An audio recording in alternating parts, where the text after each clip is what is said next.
Hi friends, அதாவது நிஷாந்தின்னு சொல்லிட்டு ஒரு தங்கச்சி வந்து கமெண்ட் பண்ணியிருக்காங்க. என்னென்னா, அண்ணா நாங்கள் வந்து தக்காளி பயிரிட்டு இருந்தோம். ஆனால் வந்து பார்த்திங்கன்னா ₹1 கூட வாங்க யாருமே இல்லை, செடியிலே வந்து அழுகி போகுது, நாங்கள் பறிக்கிற கூலி கூட எங்களுக்கு கட்டுப்படி ஆகலை அப்படின்னு சொல்லிட்டு.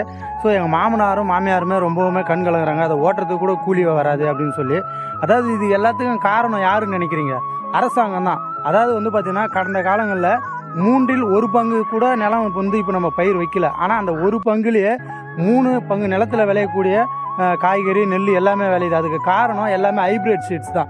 இது ஹைப்ரிட் சீட்ஸை உருவாக்குறதுனால வந்து பார்த்திங்கன்னா தேவைக்கு அதிகமான உற்பத்தி வந்து விளைஞ்சிரும். இந்த உற்பத்தியால் வந்து வாங்கிறதுக்கு மக்கள் இருக்க மாட்டாங்க. ஏன்னா தேவைக்கு அதிகமான உற்பத்தி, அதாவது உற்பத்தி பண்ணுறவனுக்கு தான் நஷ்டம், வாங்குறவனுக்கு நஷ்டம் இல்லை. இதை விவசாயிங்க யார் நினைச்சாலுமே முடியாது, இது அரசாங்கம் நினைச்சா மட்டும்தான் முடியும். அதனால் நம்மளுடைய பாரம்பரிய நெல், காய்கறி இதெல்லாம் மட்டுமே பண்ணுங்கள்.